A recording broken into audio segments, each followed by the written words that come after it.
Hello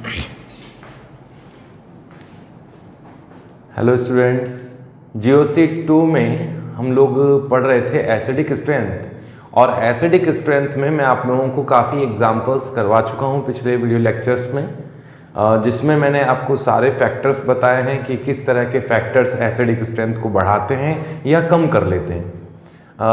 carboxylic acid तक के मैंने कुछ एग्जांपल्स बताए थे और 34 एग्जांपल्स तक हम लोग लास्ट वीडियो में कर चुके हैं। नेक्स्ट आगे हम लोग पढ़ते हैं, आगे स्टार्ट करेंगे। फिनॉल्स के डेरिवेटिव्स के एग्जांपल्स लेता हूं। देखिए, एसिडिक स्ट्रेंथ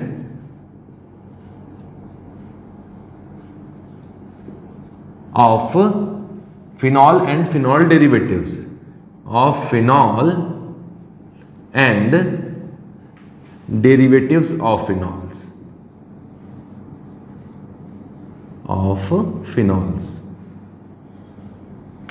ठीक है। देखिए, फिनॉल्स की एसिडिक स्ट्रेंथ अल्कोहल से हमेशा ज्यादा होती है, ये मैंने आपको बताया था। अब इसको स्टेटमेंट लिखाऊंगा नहीं, डायरेक्ट बताता हूं। फिनॉल्स की एसिडिक स्ट्रेंथ इसलिए ज्यादा होती है क्योंकि फिनॉल का जो एनायन है, जो फिनॉक्साइड है, वो रेजोनेंस स्टेबलाइज्ड है। अल्कोहल्स में तो ऐसा नहीं है। तो फिनॉल नहीं कह रहा हूं, ज्यादातर फिनॉल्स की बात है, मतलब फिनॉल जैसे सभी जब एरोमेटिक रिंग से OH बॉन्डेड हो तो उनकी एसिडिक स्ट्रेंथ हमेशा अल्कोहल से ज्यादा होती है, क्योंकि फिनॉक्साइड रेजोनेंस स्टेबलाइज्ड है। एल्कोक्साइड्स तो रेजोनेंस स्टेबलाइज्ड नहीं है, ये मोर स्टेबल हैं ड्यू टू रेजोनेंस। इसका नेगेटिव चार्ज बेंजीन रिंग में या एरोमेटिक रिंग में रेजोनेंस कर सकता है, इसमें तो ऐसा नहीं है। तो फिनॉल्स ज्यादा एसिडिक होते हैं हमेशा अल्कोहल से। रीजन आप लोगों को समझ में आ गया, क्योंकि इनमें रेजोनेंस होता है। बट अगर मैं कंपैरिजन करूं डिफरेंट फिनॉल्स में, एग्जांपल लेते हैं। 35 तक हम लोग पहले एग्जांपल कर चुके हैं कि ये फिनॉल है और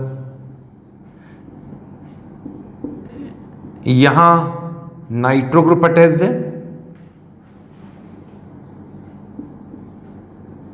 और यहां CH3 ग्रुप अटैच्ड है।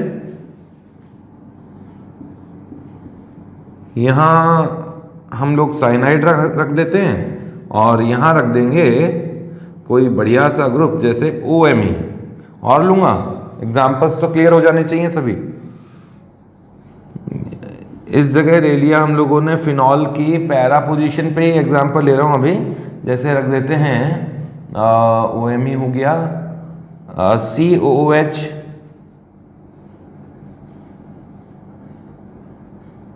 यहां फिनॉल है और फिनॉल की पैरा पोजीशन पर SO3H। फिनॉल की पैरा पोजीशन पे क्लोरीन रख दो। ठीक है, तो इस तरह की कुछ एग्जांपल्स है। ABCD में यहां लिख देता हूं, इनकी एसिडिक स्ट्रेंथ का ऑर्डर बताइए। F, G and H। Acidic strength का ऑर्डर बताओ। एक और ले लेते हैं, चलो छोड़ो, बहुत है। Example number 36। ये करो इतनी देर में, फिर लिखना ही है। फिनॉल और फिनॉल की यहां लगा देता हूं मैं CH3 और यहां मैं रख देता हूं ये वाला कंपाउंड, है ना। कंपैरिजन करो। एग्जाम्पल नंबर 37 में यहां है फिनॉल और यहां है एक इस तरह का कंपाउंड और यहां पैरा पोजीशन पे नाइट्रो ग्रुप भी है। कंपैरिजन करो। एग्जाम्पल नंबर 38, फिनॉल पर इलेक्ट्रॉन विड्रॉइंग ग्रुप लगा दिया है नाइट्रो और यहां है CH3C डबल बॉन्ड OH। ऐसा कंपैरिजन करते हैं इनमें। करो जल्दी से, वीडियो पॉज कर लो और सॉल्व करो।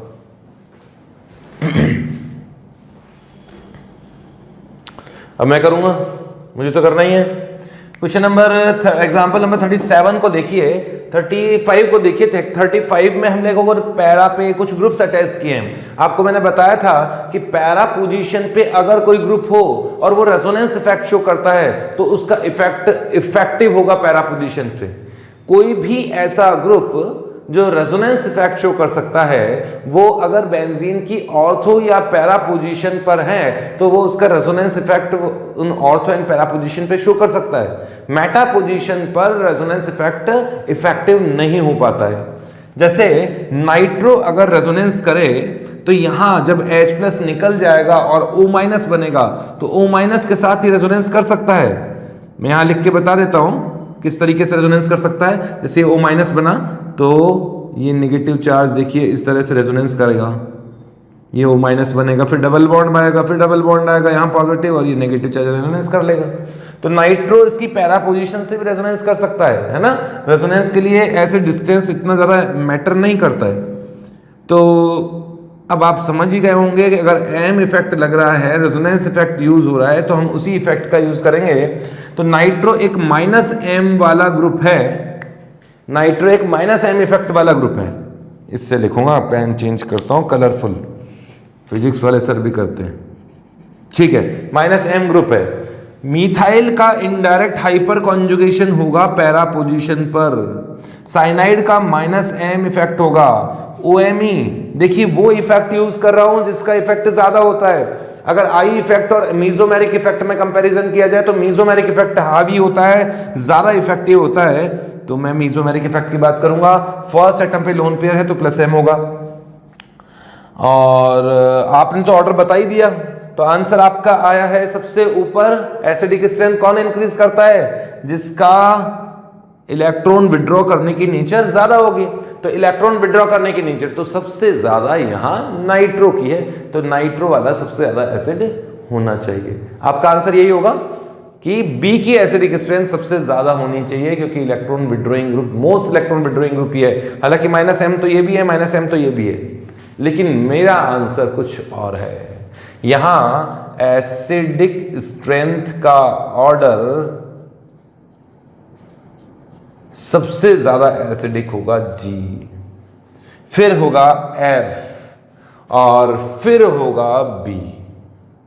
और लेता हूं, एक्सप्लेन करेंगे बाद में, लेकिन तुम्हारी आंखें तो खोल दूं पहले। G हो गया, फिर F हो गया। क्लोरो का -I इफेक्ट तो मानो कुछ ना कुछ रेजोनेंस भी कर लेता है वो नेगेटिव चार्ज के साथ, वैकेंट d ऑर्बिटल के साथ में। तो सबसे पहले G हो गया, फिर F हो गया, फिर नाइट्रो, साइनाइड का -m D हो गया, फिर क्लोरो H आना चाहिए, फिर उसके बाद में ये सब तो ले चुका हूँ, ये भी आ चुका है। अब इलेक्ट्रॉन डोनेट करने वाला ये भी है, ये भी है, तो फिर A आएगा और फिर C होगा और फिर E होगा। ये ऑर्डर होना चाहिए। मैं बिल्कुल सही हूँ, मैंने गलती कर दी होगी, हो सकता है, मैं वापस चेक कर लेता हूँ। सबसे ज्यादा एसिडिक स्ट्रेंथ सल्फोनिक एसिड की, क्योंकि सल्फोनिक एसिड है, अल्कोहल नहीं है, फिनॉल नहीं है, कार्बोक्सिलिक एसिड नहीं है, सल्फोनिक एसिड है ना। देखिए आपको मैंने कहा था कि डिफरेंट फंक्शनल ग्रुप्स का अगर ऑर्डर देखा जाए तो सल्फोनिक एसिड की एसिडिक स्ट्रेंथ, एक जनरल ऑर्डर लिखवाया था, याद कीजिए पिछले वीडियो लेक्चर्स में। सबसे आगे था सल्फोनिक एसिड, फिर था कार्बोक्सिलिक एसिड, फिर थे अल्कोहल, फिनॉल, फिर अल्कोहल, वाटर वगैरह, इस तरीके से रिएक्शन, इस तरीके से ऑर्डर मैंने आपको बताया था। अब आप सोचोगे कि सर है ना, हम तो फिनॉल्स की बात कर रहे हैं। अरे नहीं, मैं तो कंपाउंड की बात कर रहा हूं, इस कंपाउंड की बात कर रहा हूं। इस कंपाउंड में ये H ज्यादा एसिडिक है कि ये H ज्यादा एसिडिक है? ऑब्वियसली सल्फोनिक एसिड का H है। तो इस कंपाउंड की एसिडिक स्ट्रेंथ इस कंपाउंड से कंपैरिजन करें तो सल्फोनिक एसिड की एसिडिक स्ट्रेंथ इस अल्कोहल से ही तो करोगे आप। यहां जो एसिडिक H है वो most acidic H sulphonic acid का है, यहां मोस्ट एसिडिक H एक फिनॉल का है। तो फिनॉल में और सल्फोनिक एसिड में कंपैरिजन चल रहा है, सल्फोनिक एसिड ही जीतेगा। हाँ, अब ये आप कह सकते हो सर फिनॉल की तो एसिडिक स्ट्रेंथ बढ़ाने वाला नाइट्रो विराजमान है और सल्फोनिक एसिड की एसिडिक स्ट्रेंथ कम करने वाला ये O का लोन पेयर इलेक्ट्रॉन डोनेट कर रहा है इस रिंग को। ये लोन पेयर इलेक्ट्रॉन डोनेट कर रहा है, एक तरह से ये OH तो इलेक्ट्रॉन डोनेट करके सल्फोनिक एसिड की एसिडिक स्ट्रेंथ को कम कर रहा है और नाइट्रोफिनॉल की एसिडिक स्ट्रेंथ को बढ़ा रहा है। लेकिन भाई फिर भी सल्फोनिक एसिड तो सल्फोनिक एसिड ही है ना, उसकी एसिडिक स्ट्रेंथ कितनी कम कर लोगे और फिनॉल की कितनी बढ़ा लोगे। इन फिनॉल्स में और सल्फोनिक एसिड में सफिशिएंट डिफरेंस होता है, ये मैंने आपको पहले भी बताया था। सल्फोनिक एसिड ही जीतेगा, सल्फोनिक एसिड की एसिडिक स्ट्रेंथ ज्यादा होगी। फिर कार्बोक्सिलिक एसिड आता है। मुझे इन OH से कोई मतलब नहीं है, कार्बोक्सिलिक एसिड है, इनमें है क्या कोई कार्बोक्सिलिक एसिड या उसकी टक्कर का? सब फिनॉल्स हैं, ये सब फिनॉल्स हैं, ये सल्फोनिक एसिड है, ये sulphonic acid most acidic H की बात कर रहा हूं। इनमें जो मोस्ट एसिडिक एच है वो फिनॉल्स के हैं। अब कंपैरिजन कर लो आप, इन दोनों को हटा दो, ये इस दौड़ में शामिल नहीं है, ये तो जीतेंगे ही जीतेंगे। अब है कंपैरिजन इनका। अब -M इफेक्ट नाइट्रो का सबसे ज्यादा होता है, जो सबसे ज्यादा इलेक्ट्रॉन विड्रॉ करता है उसकी एसिडिक स्ट्रेंथ ज्यादा होती है, तो नाइट्रो सबसे ज्यादा एसिडिक होगा, साइनाइड से भी ज्यादा। फिर साइनाइड का -M है, वो भी मैंने लिख लिया D तक। उसके बाद में तो क्लोरीन आएगा, क्योंकि -I इफेक्ट या और भी इफेक्ट से एसिडिक स्ट्रेंथ बढ़ाता है ना, -I इफेक्ट। अब बचे हैं हमारे पास मिथाइल और OMe। OMe plus M effect से इलेक्ट्रॉन डोनेट करता है, डोनेट करने से एसिडिक स्ट्रेंथ कम होती है। यहाँ भी हाइपर कॉन्जुगेशन से डोनेट करता है, एसिडिक स्ट्रेंथ कम होनी चाहिए, तो बढ़ेगा फिर ये A। अब इन दोनों में कंपैरिजन करें, मिथाइल में और OMe में, तो जिसने ज्यादा इलेक्ट्रॉन डोनेट किए, ऑब्वियसली OMe ने ज्यादा इलेक्ट्रॉन डोनेट किया, हाइपर कॉन्जुगेशन से ज्यादा इफेक्टिव इफेक्ट है, तो उसने एसिडिक स्ट्रेंथ को भी काफी कम कर दिया होगा। ये ऑर्डर आना चाहिए, ठीक है। नेक्स्ट, यहां फिनॉल पर मैंने हाइपर कॉन्जुगेशन वाला ग्रुप लगाया कि एसिडिक स्ट्रेंथ कम हो जाए, लेकिन यहां तो अल्कोहल ही है, अल्कोहल से तो फिनॉल ज्यादा ही होगा। कितनी एसिडिक स्ट्रेंथ कम कर लोगे, ये इसका O- रेजोनेंस स्टेबलाइज है, इसमें O- रेजोनेंस स्टेबलाइज नहीं है, तो फिनॉल से ज्यादा, चाहे इलेक्ट्रॉन डोनेट करके एसिडिक स्ट्रेंथ कम ही क्यों ना ही कर रहे हो, फिर भी एसिडिक स्ट्रेंथ फिनॉल्स की ज्यादा होगी। ये भी फिनॉल है, नाइट्रो काफी कोशिश कर रहा है कि ये फिनॉल से ऊपर निकल जाए, लेकिन अब मैं कुछ गलत नहीं बोलूंगा, ठीक है। नाइट्रो कितनी एसिडिक स्ट्रेंथ बढ़ा लेगा इसकी, है ना। ये है, ये किस स्पीशीज का है, ये फिनॉल है, नहीं सॉरी अल्कोहल है, तो अल्कोहल ही रहेगा। नाइट्रो एसिडिक स्ट्रेंथ बढ़ा के उसको घोड़ा थोड़ी ना बना देगा, रहेगा तो वही। समझ गए मैं क्या कहना चाह रहा हूं, है ना। ये अल्कोहल है तो अल्कोहल ही रहेगा, फिनॉल का सामना कैसे करेगा। ये अल्कोहल क्यों है, क्योंकि देखो एक कार्बन बीच में आ रहा है, इसलिए। यहां कार्बोक्सिलिक एसिड का कंपैरिजन करने चले हो, वो भी फिनॉल से, कार्बोक्सिलिक एसिड का ही ज्यादा होगा। क्लियर है। कभी कभी ऐसी सिचुएशन आ सकती है, मैंने पहले भी कहा था कि फिनॉल पर इतने ज्यादा इलेक्ट्रॉन विड्रॉइंग ग्रुप लग जाएं कि उसकी एसिडिक स्ट्रेंथ कार्बोक्सिलिक एसिड से ज्यादा हो जाए, तो वो तो केस रटने वाले होंगे। उनका Ka की वैल्यू या pKa की वैल्यू कब तक लर्न करोगे, तो वो 4-5 केस जो है वो मैं आपको बता दूंगा, जिस तरह के केसेस पूछे जाते हैं, ठीक है। तो ये एग्जांपल्स नोट करो, फटाफट लिख लीजिए, वीडियो पॉज करो, मिटा दूंगा मैं इसे। नेक्स्ट एग्जाम्पल लेंगे, एग्जाम्पल नंबर 39 आएगा। 39th एग्जाम्पल में फिनॉल की ऑर्थो एंड पैरा पोजीशंस पर डिफरेंट फंक्शनल ग्रुप्स में लगा के रखता हूं, है ना। तो उन एग्जाम्पल्स को क्लियर करते हैं अभी। ये ऑर्थो मेटा पैरा फिनॉल पर मैं डिफरेंट ग्रुप्स लगाऊंगा।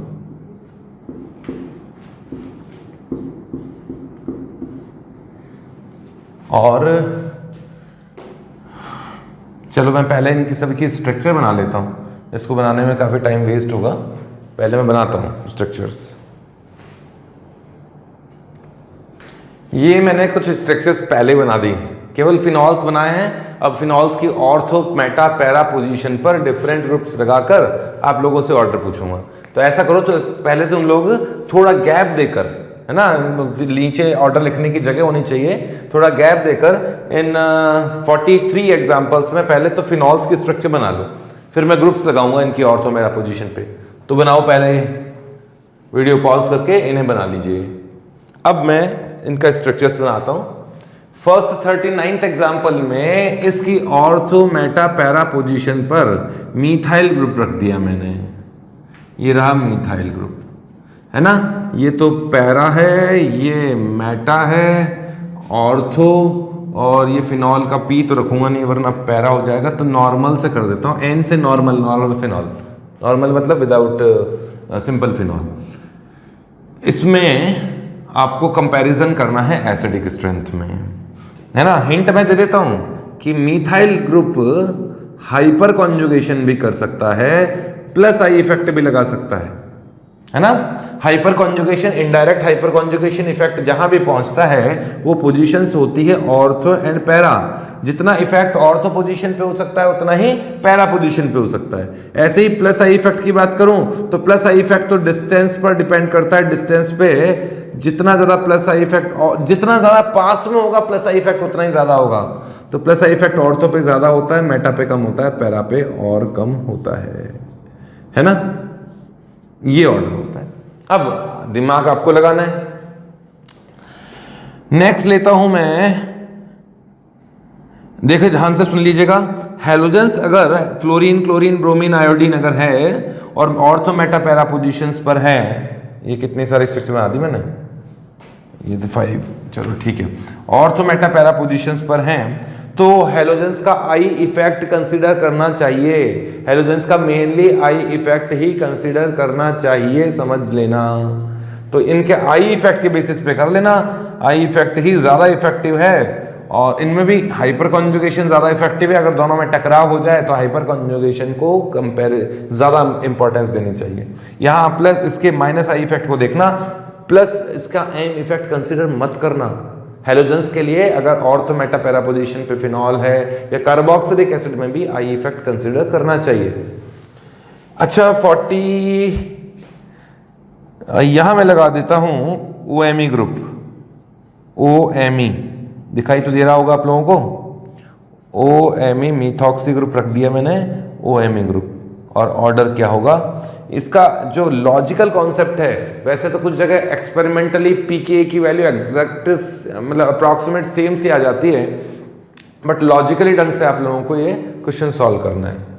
और यहाँ साइनाइड है, साइनाइड तो लीनियर होता है, ये CN है और यहाँ भी CN है। ऑर्थो मेटा पैरा में कंपैरिजन करो, CN है, वैसे ही मैं यहाँ नाइट्रो ग्रुप लगा देता हूं। Nitro, nitro and nitro. Ortho Meta para आप लिख लीजिए, है ना। Para Meta ortho and normal, ऐसे कर लेता हूं। Para Meta ortho and normal. Comparison करो जल्दी से, वीडियो पॉज कर लो। कौन सा ग्रुप रखना है वो तो मैंने बता ही दिया आप लोगों को। यहाँ पे भी para Meta ortho normal, same यहां भी।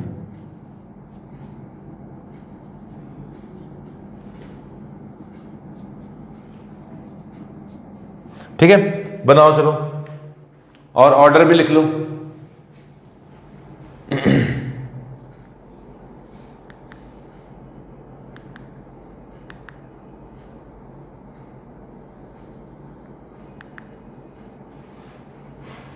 अब मैं करता हूं।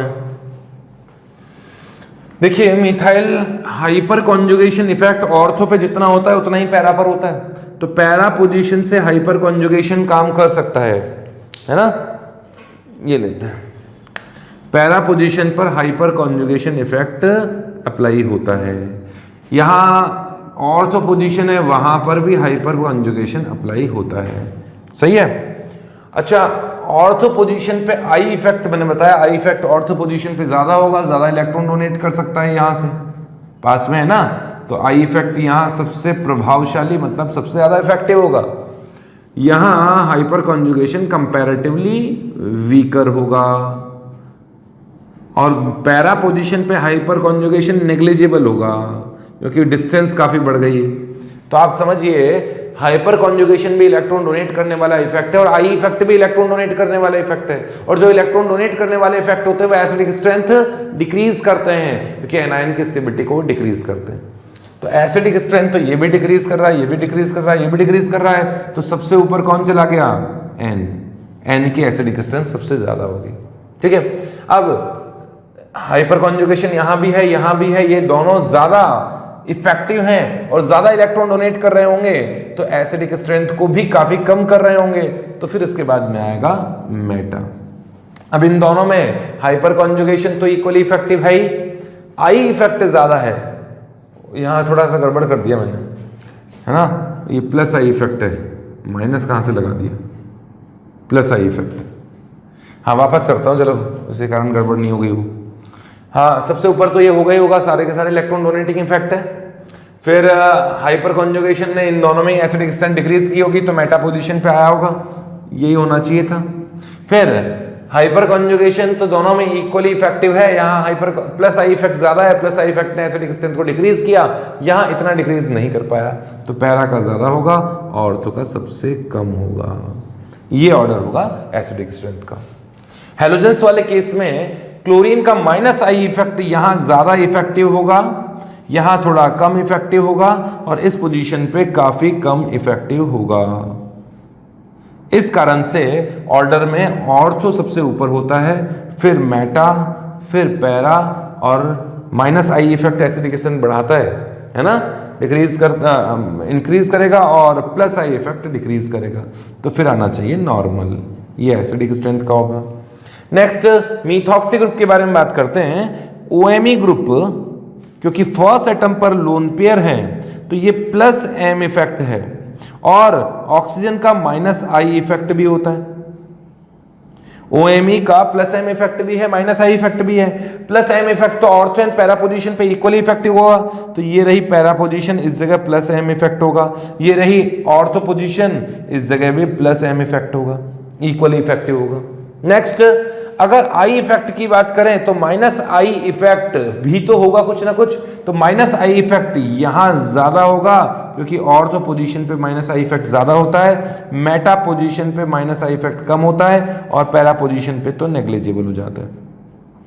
एक और चीज मैं क्लियर कर देना चाहूंगा कि मेटा पोजीशन पे ऐसा नहीं है कि रेजोनेंस नहीं हो रहा है, इसका रेजोनेंस इफेक्ट ऐसा सोच नहीं सकते हो आप कि ये प्लस एम इफेक्ट शो नहीं कर रहा, प्लस एम इफेक्ट शो कर रहा है, but plus M effect meta position पे इफेक्टिव नहीं होता, इसलिए मैंने यहां प्लस एम का यूज नहीं किया। OH के एसिडिक स्ट्रेंथ के बारे में बात करें इसलिए। तो अब देख लो आप, हाई प्लस एम ज्यादा इफेक्टिव तो प्लस एम ही है, तो प्लस एम यहां भी है, प्लस एम यहां भी है, इन दोनों की ही ज्यादा चलेगी, और plus M acidic strength decrease करता है, तो इन दोनों की पैरा की और ऑर्थो की तो एसिडिक स्ट्रेंथ काफी कम होगी। अब ज्यादा कौन निकल के आए, मेटा एंड नॉर्मल। मेटा पे माइनस आई इफेक्ट है, minus I effect acidic strength बढ़ाता है तो वही सबसे ज्यादा होगा, फिर होगा नॉर्मल, है ना। इसके बाद में आप देखिए आई इफेक्ट तो हो गया, अब यहाँ प्लस एम है, प्लस एम तो दोनों जगह ही है, यहाँ माइनस आई ज्यादा है, ऑर्थो पे माइनस आई ज्यादा है, एसिडिक स्ट्रेंथ ज्यादा होनी चाहिए, इसकी कम होनी चाहिए, इसलिए ऑर्थो की एसिडिक स्ट्रेंथ ज्यादा होगी और पैरा की कम होगी। कुछ जगह मैंने देखा हुआ है, डेटा देखे हुए हैं, तो उन डेटा में काफी कुछ वैल्यू आ जाती है इक्वली कुछ जगह, तो वो मैंने रटे नहीं है, क्योंकि एग्जाम में जब क्वेश्चन पूछे जाते हैं तो इस तरह के रटने वाले कॉन्सेप्ट से नहीं पूछे जाते हैं। हाँ अगर कुछ है लर्न करने वाले तो वो ऑर्डर में बताऊंगा, है ना। नेक्स्ट है साइनाइड। साइनाइड का क्या इफेक्ट होता है, साइनाइड का माइनस एम इफेक्ट होता है, माइनस आई इफेक्ट होता है, दोनों में से एम इफेक्ट ज्यादा इफेक्टिव है। एम इफेक्ट हमेशा ऑर्थो और पैरा पोजीशन पे इक्वली इफेक्टिव होता है, और माइनस आई इफेक्ट जो भी आई इफेक्ट हो ऑर्थो पे ज्यादा होता है, मेटा पे कम, और पैरा पोजीशन पे और भी कम इफेक्टिव होगा। क्लियर है। अब यहां माइनस एम होगा, पैरा पोजीशन है, मेटा पोजीशन पे माइनस एम इफेक्ट होगा। अब आई इफेक्ट देखते हैं, माइनस आई इफेक्ट ऑर्थो पे ज्यादा होता है, मेटा पे कम होगा, और पैरा पोजीशन पे और भी कम होगा। इस कारण से एम इफेक्ट की मतलब एसिडिक स्ट्रेंथ की वैल्यू बढ़नी चाहिए, क्योंकि दोनों की दोनों इलेक्ट्रॉन विड्रॉइंग ग्रुप है, तो लीस्ट एसिडिक तो हो जाएगा ए। अब कंपैरिजन करते हैं पी में एम एंड ओ में। पहले तो माइनस एम को देखूंगा, ये ज्यादा इंपॉर्टेंट है। माइनस एम इन दोनों में है, मीन्स ऑर्थो और पैरा की एसिडिक स्ट्रेंथ ज्यादा होगी। अब कंपैरिजन करेंगे मेटा का, तो मेटा में कम होगी। चलो ऑर्थो पैरा में कंपैरिजन कर लो, माइनस एम तो दोनों में ही है, माइनस आई ऑर्थो में ज्यादा है, तो यहाँ ऑर्थो की एसिडिक स्ट्रेंथ ज्यादा होगी, पैरा की एसिडिक स्ट्रेंथ कंपैरेटिवली कम होगी, है ना। और फिर क्या होना चाहिए, फिर मेटा होना चाहिए, माइनस आई इफेक्ट तो है ही, तो मेटा होना चाहिए, और फिर नॉर्मल फिनॉल होना चाहिए, यही ऑर्डर आता है। ठीक है, इसमें भी वही चीज है। नाइट्रो का क्या होता है, माइनस एम इफेक्ट होगा, और माइनस आई इफेक्ट होगा। ये तो ऑर्डर साइनाइड की तरह ही आ जाना चाहिए, साइनाइड में भी बिल्कुल वैसा ही है। यहाँ माइनस एम होना चाहिए और यहाँ माइनस एम होना चाहिए, यहाँ माइनस सॉरी यहाँ थोड़ी ना होगा, पैरा पोजीशन पे एंड ऑर्थो पोजीशन पे दोनों जगह माइनस एम होगा। अरे माइनस एम है भाई, और ऑर्थो पे माइनस आई इफेक्ट ज्यादा होता है, मेटा पे कम होता है और पैरा पे और भी कम होता है। सही है ना? अब मुझे ये बता दो, क्या ऑर्डर ये होना चाहिए फिनॉल जैसा? फिनॉल का तो ये होता है ऑर्थो पैरा मेटा नॉर्मल, वैसा ही होना चाहिए, लेकिन ये गलत है, इनकरेक्ट है। ये ऑर्डर नहीं आता एक्सपेरिमेंटली। एक्चुअली इसमें ऑर्थो की एसिडिक स्ट्रेंथ कम हो जाती है, पैरा की बढ़ती नहीं है, ऑर्थो की एसिडिक स्ट्रेंथ कम हो जाती है, और जो इसका करेक्ट ऑर्डर है उसमें पैरा ऊपर होता है, पैरा के बाद में ऑर्थो आता है, फिर मेटा आता है, फिर नॉर्मल होता है। ये एसिडिक स्ट्रेंथ का करेक्ट ऑर्डर आता है। अब ऐसा क्यों होता है उसके बारे में बात करते हैं, है ना? आप लोग लिखिए, मैं बताता हूँ इसका कॉन्सेप्ट, फटाफट कॉपी कर लो इसे और इसे मैं मिटा देता हूं। अब इसका रीजन समझ लीजिए, थोड़ा पहले स्ट्रक्चर बना लेता हूं। फिनॉल की अगर ऑर्थो पोजीशन पर नाइट्रो होगा तो इस OH में और नाइट्रो में इंट्रामॉलिक्यूलर हाइड्रोजन बॉन्डिंग होती है, ठीक है? और इस इंट्रामॉलिक्यूलर हाइड्रोजन बॉन्डिंग के कारण ये हाइड्रोजन ट्रैप हो गया, जकड़ लिया गया दो बॉन्ड्स के बीच में। अच्छी खासी H बॉन्डिंग होती है, बहुत स्ट्रॉन्ग H बॉन्डिंग हो वो मैं नहीं कह रहा हूँ, वो तो अलग बात है, लेकिन ठीक ठाक H बॉन्डिंग होती है। इस कारण से ये ऑर्डर इफेक्टेड हो जाता है, इस H का निकलना थोड़ा मुश्किल हो जाता है, और इस मुश्किल के कारण पैरा के कंपेयर में ऑर्थो पीछे होता है। अब ये ऑर्डर तो लर्न करना पड़ेगा, ये लॉजिकल बस इतना सा बता सकते हैं कि ऑर्थो की एसिडिक स्ट्रेंथ कम हो जाती है पैरा से, वो इतनी कम नहीं होती कि मेटा और नॉर्मल के रेस्पेक्ट में भी कम हो जाए, है ना? ऑर्थो के रेस्पेक्ट में पैरा की एसिडिक स्ट्रेंथ ज्यादा होती है, ऑर्थो की कम होती है। रीजन क्या बताया? Due to intramolecular hydrogen bonding, ये हाइड्रोजन ट्रैप होगा between two bonds, that is one covalent bond and one hydrogen bond. Clear है? इस कारण से एसिडिक स्ट्रेंथ इसकी कम हो जाती है। आप लिखना चाहे तो लिख लीजिए, एक minute.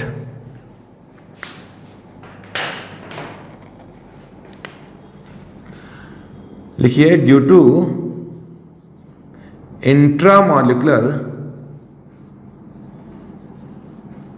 Hydrogen bonding, H bonding, acidic strength of orthonitrophenol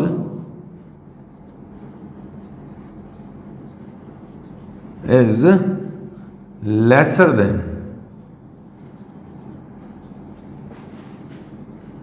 para nitrophenol. ये इंपॉर्टेंट पॉइंट है, ये काफी जगह पूछा भी गया है, इससे क्वेश्चंस काफी आते भी थे, और ऐसा ऑर्डर है जो कि याद करना चाहिए, लर्न कर लेना चाहिए इसको। अच्छा, इस ऐसा केवल फिनॉल्स में ही नहीं, नाइट्रो वाले केस में ही नहीं होता। अगर फिनॉल की ऑर्थो मेटा पैरा पोजीशन पर मैं ग्रुप्स लगाता हूं वापस,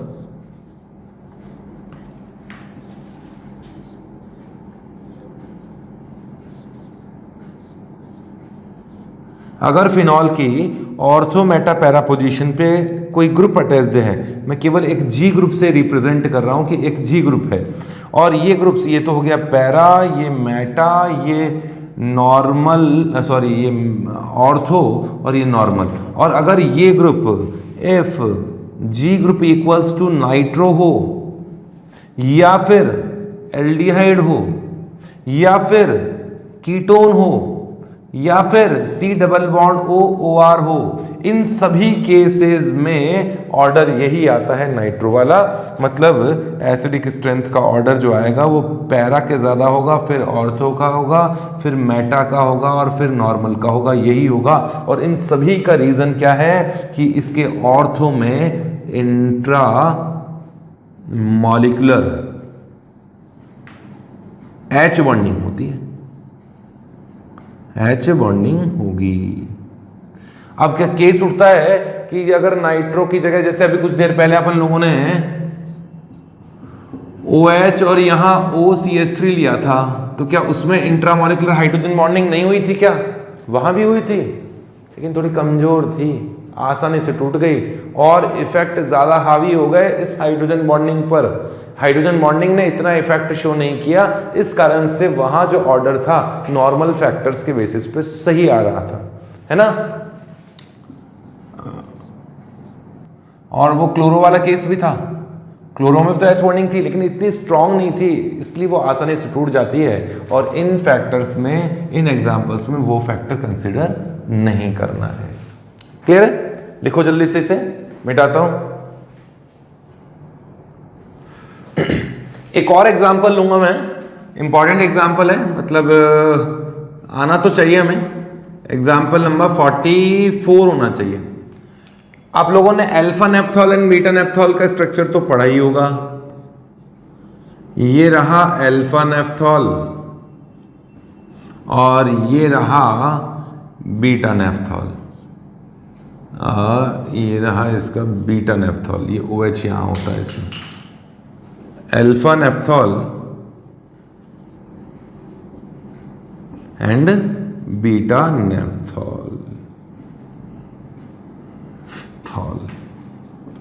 इन दोनों में एसिडिक स्ट्रेंथ अल्फा नेफ्थॉल की ज्यादा होती है। क्यों होती है, इसका जवाब आप ढूंढेंगे, जल्दी से ढूंढ के बताओ। ठीक है, ये मैं बताऊंगा आपको नेक्स्ट क्लास में। ओके।